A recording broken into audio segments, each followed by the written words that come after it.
Hey everyone, and welcome back to a much requested video. It's been a little while since we saw Lele Pons and her book Surviving High School. Sorry, hashtag Surviving High School. And where we left off, I think her and her mother were mindlessly screaming at each other. No joke. Chapter 6. Cut to Monday morning. Current day. Lele! Mum's voice screeches like a fire truck. I'm brushing my teeth, half awake. Wah! I scream back, mouthful of toothpaste. You're late for school! Ah! Ah! Ah! At this, she opens the bathroom door and throws a backpack at my head. That shuts me right up. Yeah. So for those of you who aren't aware, Lele Pons and Melissa de la Cruz wrote a book together, which is supposed to be a fictionalized memoir of Lele and her high school experience and how she became a Vine star and all that crap. I'll be honest, we're only 6 chapters into the book, but that's a fair way into it. And I'll be honest, nothing has happened so far.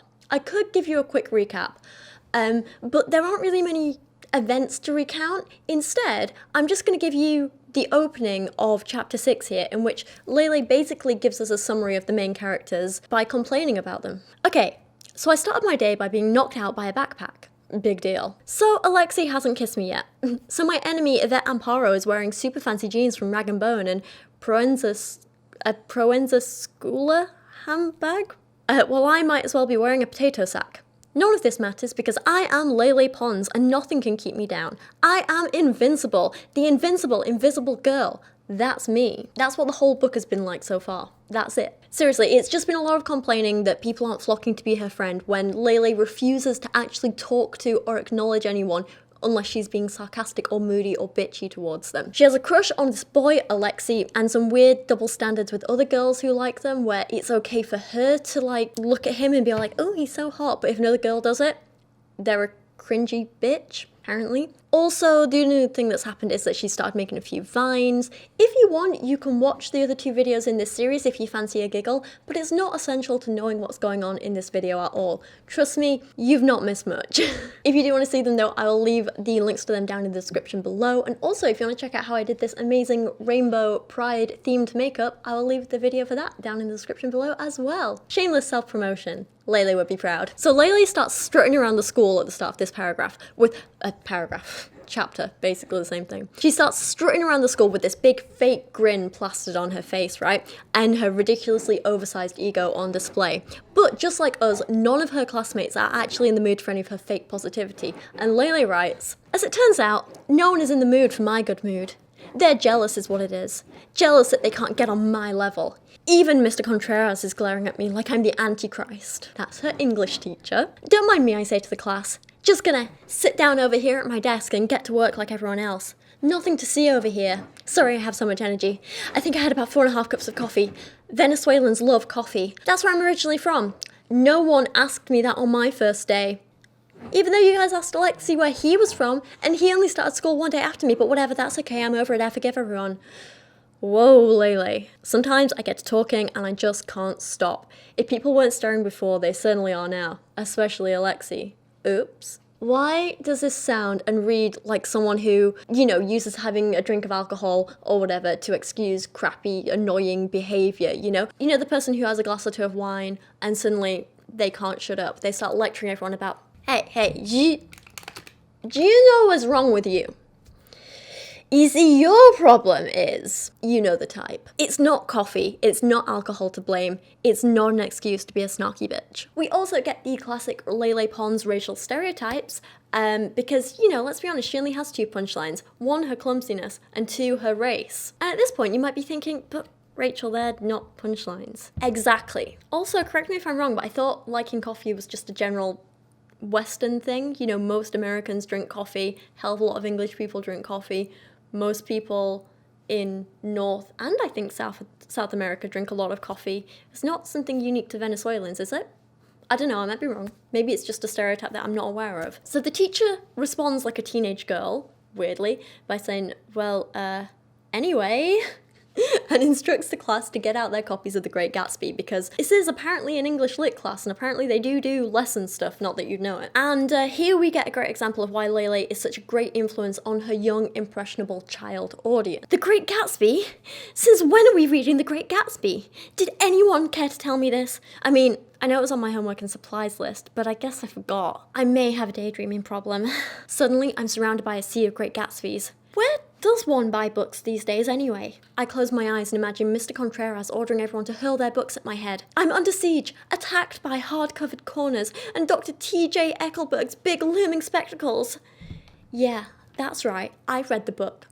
So there. Yep, there you go. Just to put this into plain English for those of you who might have missed it, this basically reads as, yeah, I'm a lazy and organised student, but I already know everything, so it doesn't matter. When you're me, Lele Pons, you don't actually have to work at anything. Then from that, she gets this idea to make a vine, because whatever. So she says, I'll make a vine of this. That's it. And suddenly then, yeah, class just ends.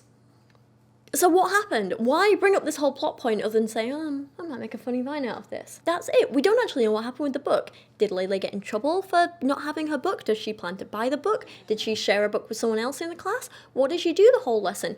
Don't just leave me with these cliffhangers. The point is, this is ridiculous. These plot points literally have no point but to be awkward references to vines that Lele has made in the past. So she can say, oh, and this inspired me to make this vine, and that's why I'm going to put it in the book, blah, blah, blah, because it's a name you might recognize, something like that, I don't know. This is not a book with a cohesive narrative. It's a rehash of bad vines disguised as book chapters. So with that whole scene forgotten, we are reminded why Lele is mad at her crush, because he didn't introduce her as his girlfriend at a party where she sulked and refused to speak to everyone. Seriously, this is the third video I've done on this book. How am I still so shocked that she can fit so much into so few lines? And I don't mean that in a positive way. This isn't a good writer who tells us so much in only a few words. No. In just a small paragraph, Lele Pons manages to brag, talk about her race, make me cringe by using phrases like grr and mwah ha ha ha, be manipulative, be needy, and outright lie. All that in this small section. So then Alexei, her crush, asks to be in one of her vines because, you know, of course, he used to be a model. She says yes and ends the interaction by saying, sounds good, catch up with you later. Blah, that sounded dumb. So what? He sounded dumb first. Shake it off. Lele, your crush wants to collaborate with you. We are pawning this day. Oh, I just realised she referred to herself in third person. Actually, she does it quite a lot, doesn't she? Shake it off, Lele. Oh my god. Anyway, saying catch up with you later is not cringe. It's polite, it's normal, it's a thing people say. What is cringe is everything else you said. On to chapter 7. And I think, and this is a big statement if you've seen the other two videos, this might be the most vapid and crap-filled chapter so far.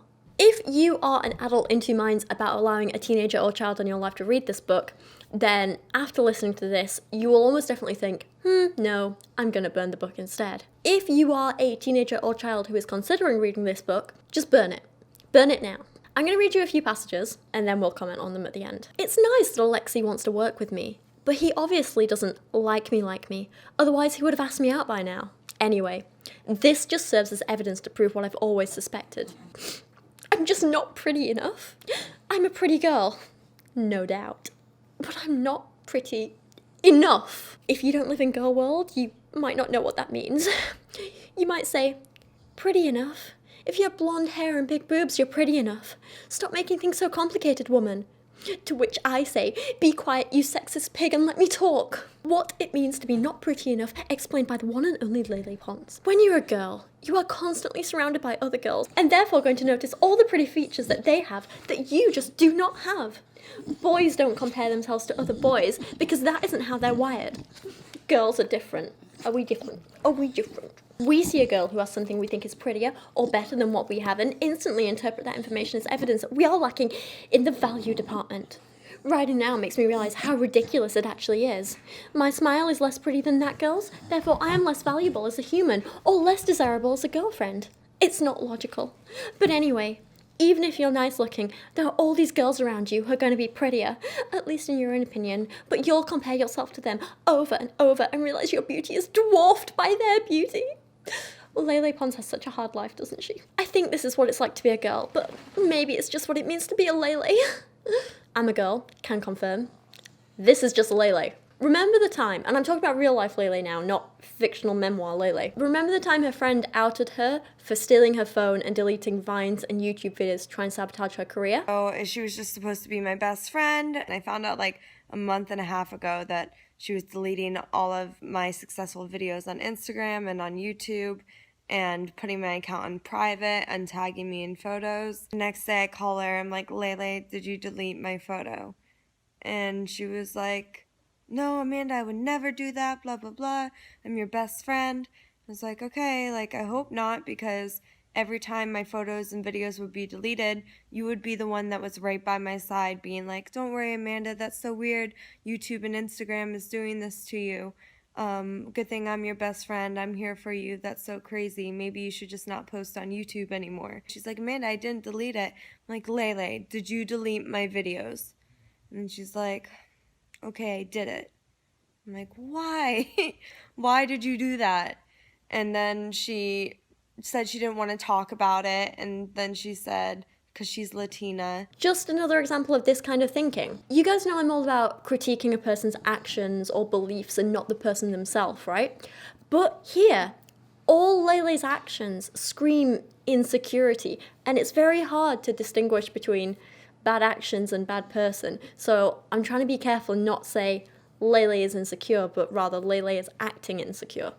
She's constantly competing with other people and doing nasty things or saying nasty things to other people to make her feel better about herself. And that's not healthy, that's not okay, that's not something to encourage in a young, impressionable audience. You need to remember, she doesn't feel bad when she compares herself to other girls because they're prettier than her and she's not pretty enough. What's actually happening is she feels bad about herself because she's so insecure that she can't help but end up comparing herself to other people.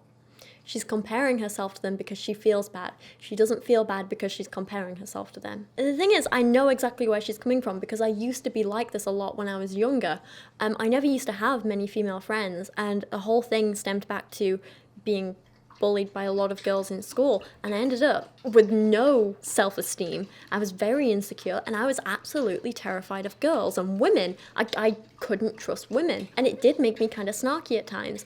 And I never felt good enough. But it was because of my own insecurities, not because the women around me were actually better than me or anything like that. So what I did was I worked on my issues with a counsellor, and things got amazing. And then, by some luck, I met these girls, and I love them to bits. And I think they are genuinely some of the loveliest best friends I've ever had. And they're all beautiful women inside and out. But never once have I compared myself to them or compared them to each other, because that's just not what you do with friends, not in looks, not in career, not in anything. It's not necessary. It's not something that even springs to mind. One person's success does not diminish the success of anyone else.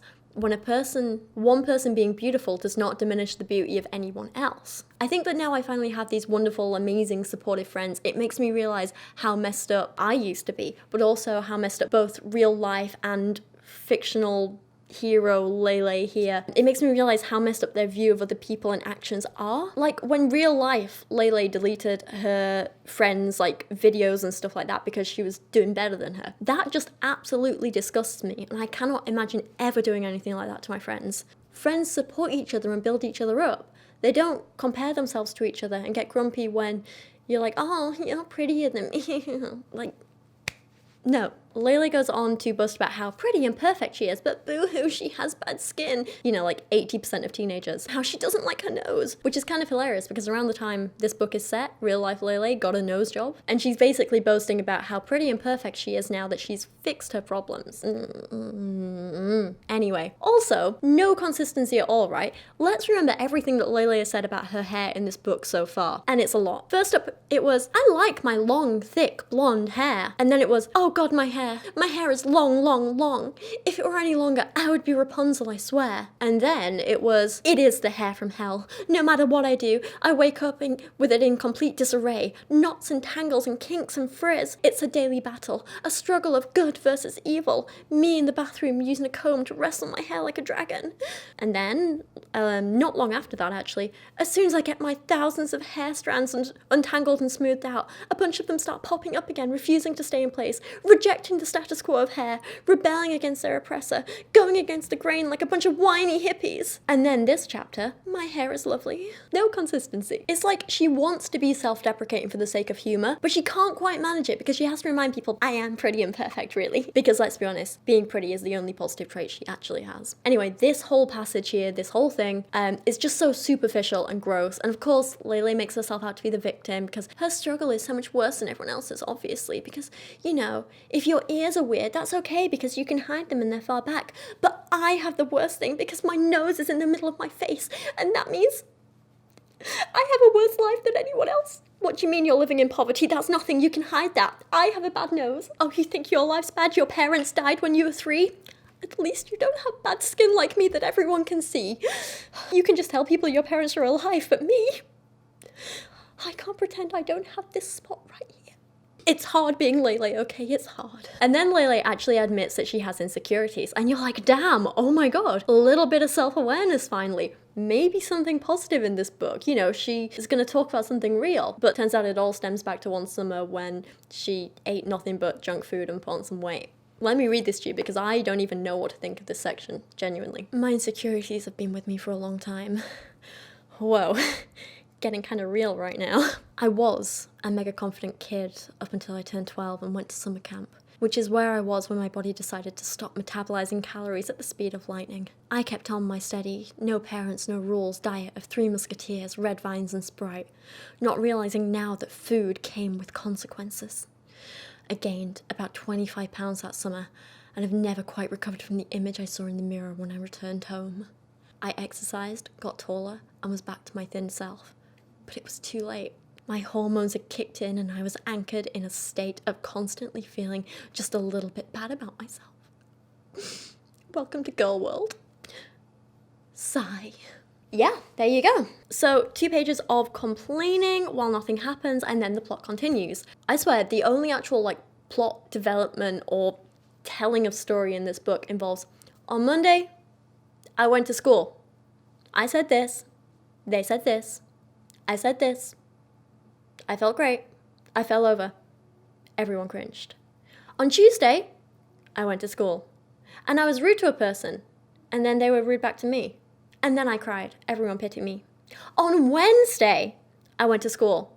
Hang on. Let me remind you for a second. I am really hot and really awesome, okay? And I don't get why everyone's so mean to me. And then this one person was really nice to me, so I mocked them in my head and made a vine about them. And then on Thursday, that is it. That is the whole plot of the book. Anyway, on Tuesday, that's literally what it opens with, sorry, okay. Anyway, on Tuesday after classes, I finally meet up with some friends from my old school, Lucy, Ariana, and Mara. They've all been so busy lately and their stupid school is on the other side of town, and after school, I'm just too lazy to travel the distance. Ah yes, because when you have friends, they should do all the work. Why should you do any work to make a relationship or a friendship fulfilling? Everyone should chase you all the time, right? So as every good narcissist does, Lele goes on to describe her friends in relation to her. She can't just tell you what they're like or what their interests are or anything like that. Only what they're like compared to her. They're beautiful, so they make her feel ugly. Mara is lovely, and so Lele's mad that she can't be mad at her for being prettier than her. Because, you know, God forbid these girls could actually exist as separate entities when their own personality and trait is separate from Lele. No. Lele's friends are only an extension of Lele. Yeah, this whole section is just all very bland. It's so dull and boring and monotonous and just, you always wonder, why am I reading this? Why bother? It's terrible. So her friends ask her at school. Lele mentions this girl she hates. They all Facebook stalk her.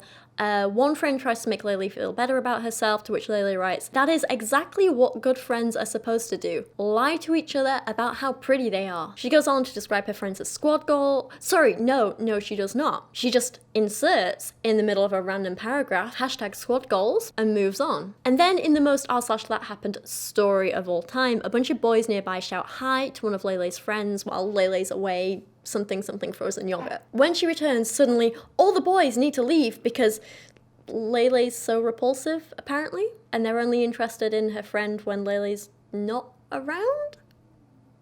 That makes no sense. I know this is like a fictionalized memoir, but A, this is one of the stories that definitely never happened. This is purely fiction. And B, come on, even fiction needs to be believable. No one acts like this. And C, Where's the logic? If they're into your friend and not you, then surely they'd just stay and talk to your friend, or they'd still hit on your friend. You showing up, being slightly less attractive to them, does not mean they just suddenly want to leave. I don't know. Anyway, her friends claim that guys are intimidated by Lele's confidence, to which Lele tells us, and this is the weirdest paragraph, just, you'll see for yourself. Me, confident? Nah. This is everyone's way of saying guys prefer mild-mannered ladies with easy faces to look at who will cook them dinner and tie their shoes. Well, I won't have it. I can be me and still be desirable, right? I can be a beauty queen with just a little extra work. I can slay the hearts of men everywhere and influence girls to respect and honor me, even fear me. This is so telling. Oh my god, this says so much about Lele. In other words, I can become popular without sacrificing my individuality. I know I can. All I have to do is tell the world, Miami High, that I am here and I am taking over. No more Miss Nice Guy. When was she ever nice? No more target of ridicule. I may not be the prettiest girl at Miami High, but when I put my mind to something, I tend to get what I want. And that, my friends, is called confidence. Me, confident?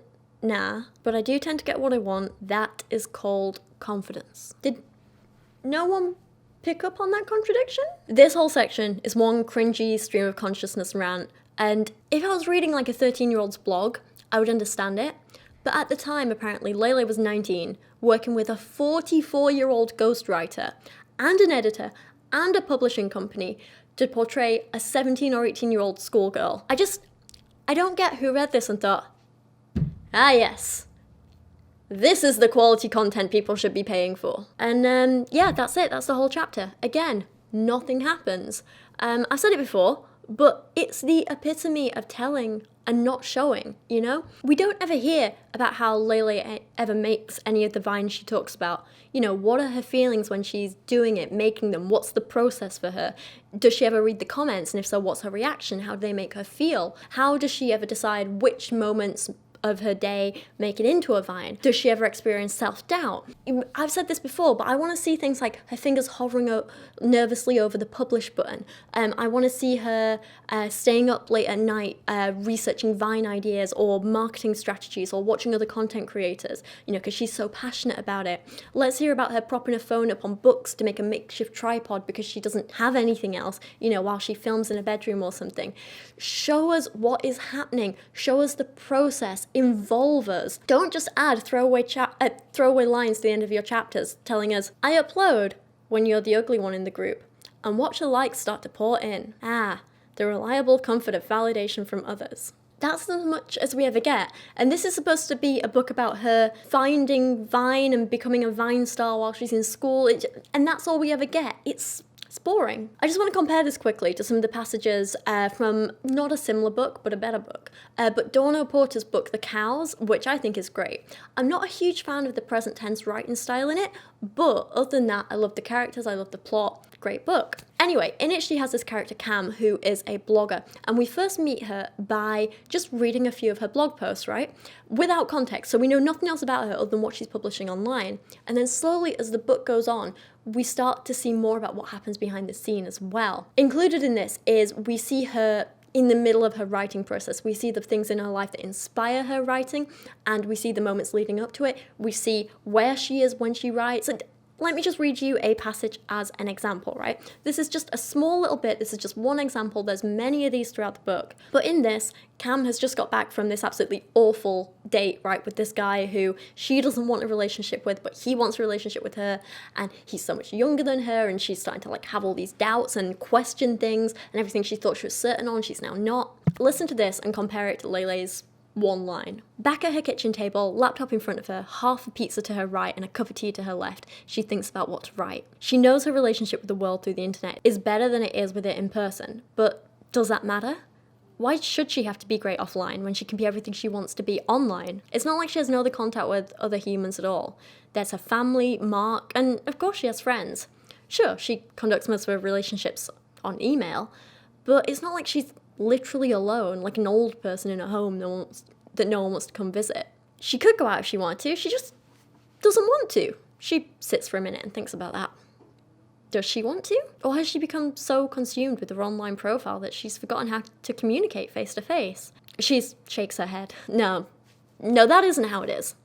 The internet allowed her to be everything she wanted to be, but she's happy living through her fingertips. In her virtual world, she's bold, brave, and powerful. In the real world, she kind of sucks. Her relationship with the internet is nothing to be ashamed of. There. She has something to blog about. Cam gets to work. And then we get to read the actual blog post that she writes. It's all so much more engaging than Lele's book. Here we actually get to explore Cam's thoughts and thought processes, her motives, her life. We find out about her background, everything. And then we can compare what's actually going on in her real life to what she puts out to the public. We see her private and public personas interacting and clashing and sort of at odds with each other, and it's fantastic. And then after the blog is published, Dawn writes, she uploads the piece and tears off a huge piece of pizza. Usually she feels a sense of calmness when she's written a good article, but Cam can't quite shake the jitters she's feeling from earlier, the weakness she feels when she's in the wider world. How can the virtual her and the real life her be so different? And again, we're never just told what she's feeling. Instead, it's slowly revealed to us through her questions to herself, through her actions, through her trying to figure out these things for herself, you know. The jitters, the shakes. We're not just told she's anxious. We're told, you know, she can't quite shake the jitters she's feeling from earlier, that sort of thing. Compare that again, I'll read it one more time, to Lele's bland declaration of, my insecurities have been with me for a long time. I was a mega confident kid up until I turned 12. And I can be a beauty queen with just a little extra work. I can slay the hearts of men everywhere and influence girls to respect and honor and even fear me. Like I say, these bland declarations don't come close to Cam's meandering thoughts, questions to herself, how we see her asking things and answering and then changing her mind and still not coming to any solid conclusions. She could go out if she wanted to. Just, she doesn't want to. She sits for a minute and thinks about that. Does she want to? Or has she become so consumed with her online profile that she's forgotten how to communicate face to face? She shakes her head. No, that isn't how it is. Do you see the difference? It's not just a bold, rash, bland declaration with nothing to back it up. We see an actual person trying to figure things out for themselves, and it's more real, it's more engaging, it's just more interesting. Moving on to chapter 8, and Lele decides if she wants to be popular and accepted by people, she should just start being nice to people. She should actually introduce herself to people properly and make a real effort to get to know others. Just kidding. No, Lele actually says she wants to have a makeover. I've decided to stop feeling bad for myself.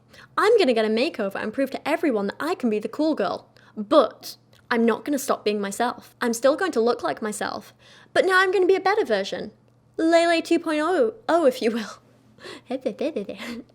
Wonderful. So it is teaching kids that all that matters is how you look and not how you act. Her only friend Darcy, she encourages her by sharing her own experience of getting her braces off, to which Lele replies, yes, Darcy, you're very attractive. But back to me now. This is my life transformation story. Who wouldn't want a friend like Lele, eh? She then goes on to talk about getting an expensive haircut and highlights and buying new clothes because everyone knows when you have a problem, you just throw money at it and everything gets better. And then she talks about how she's lost weight because she's so anxious and her life is so hard, which of course is great because everyone knows you can only be happy when you're thin. There's this weird scene where she tries on this new outfit and then goes on about how amazing she looks, and then her friend tries it on and Lele gets jealous because apparently it looks better on her, and there's some weird attempt at a racism joke or whatever the hell this is. And then we get the worst pep talk of all time. This Darcy girl says, listen to me, Lele. You're almost there. You just need to try a little bit harder and you can be the hottest girl in school. If you cared about that sort of thing. Well, one of the hottest girls in school. She flips her hair and winks. And of course, Lele considers this in a deep, super meaningful way because Lele is such a deep and meaningful person. She says, maybe she's right. Maybe I'm almost to my dream goal of hotness and popularity. Maybe the end of social outcasthood is just within reach. Does this mean I have to start wearing makeup? Does this mean I have to start working out? Oh my god. Does this mean I have to stop eating chocolate? I'll die. I'll just die.